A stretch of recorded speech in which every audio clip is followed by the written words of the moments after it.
Hello, good evening, everybody. How's it going today?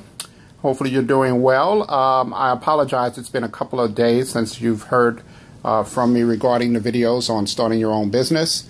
But I wanted to go ahead and get started with the entire process here on today.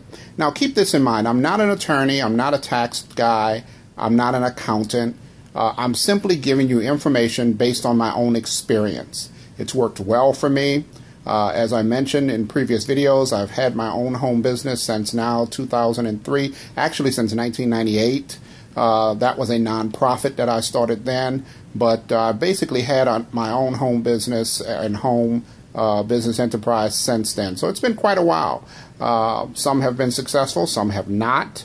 So I've been through a lot of ups and downs, so I have a lot of experience that I can give and I can share with you in this process. So what I want to do today is I want to get started with the actual 10 steps to starting your own business. 10 steps. If by chance you've missed some of the previous videos, feel free to go back, check them out, and catch up. So this is going to be the 10 steps, the start of the 10 steps for starting your own business. So here's how it begins. First and foremost, what you want to do is you want to make sure that you pray for some direction. You want to make sure you pray first. That's step number one. Make sure that this is something that you're supposed to be doing. You know, a lot of times we go off on tangents and we want to do things, but we don't quite have ourselves together. So you want to be sure that you know what it's going to take for you to engage in a home business enterprise. Believe it or not, guys, you work harder when you work for yourself. You don't work less. You work harder when you work for yourself. So you've got to keep in mind, and you've got to take into consideration, what are some of the things you're going to need? You know, are you ready for it? You know, do you have the know-how to operate a business successfully? We'll talk about all the different things that you need to be able to know. Do you have the support that you need? Do you have the material, the equipment? Make sure that you've got the capacity to actually be a business owner.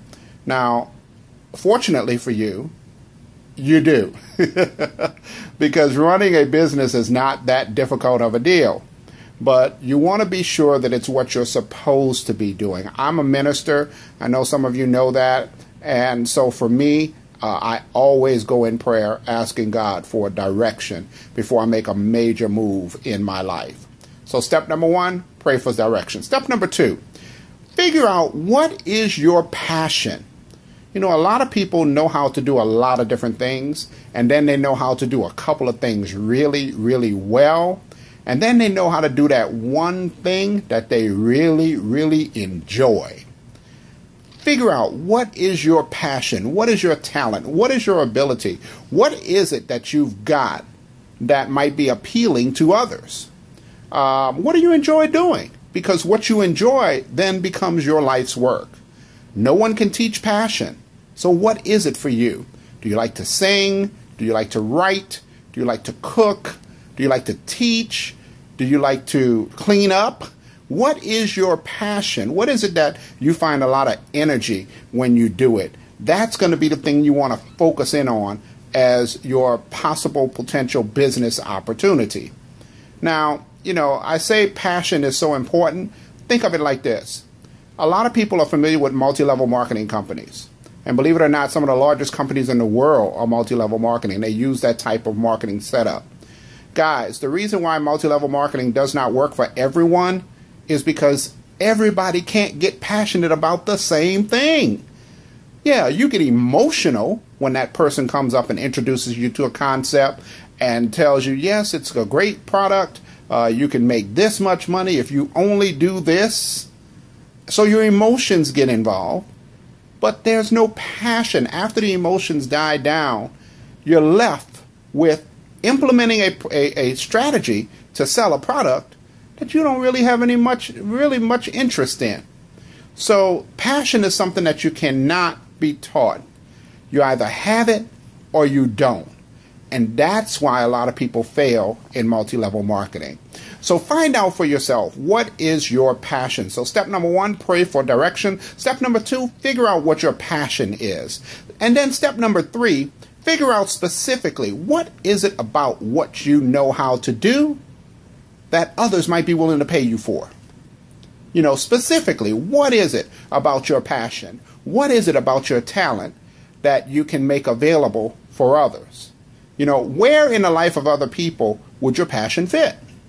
What is it about your talent and ability that you think other people need? Most times your passion can be expressed in very broad terms. So we say, I like to write, or I like to cook. But when you offer a product to someone, you don't want to be broad. You want to be as specific as possible. So you might have to narrow it down and say, okay, I'll write mystery stories, or I'll write poetry, or maybe I'll write songs. Or in terms of cooking, I can specialize in baking. I'll specialize in fried foods and seafood. I can specialize in, you know, red beans and rice, or meatballs and spaghetti. Or find your passion and then narrow it down to figure out what part of that passion would be conducive for a business. Those are your first 3 steps. Step 1, pray for direction. Step 3, figure out your passion. Step 3, find out specifically what is it about your talent and ability that people need to have and they're willing to pay you for. We'll stop right there. I'll be back with you tomorrow for another video. Make sure you check it out. We'll continue and pick it up with step number 4. You're well on your way. God bless.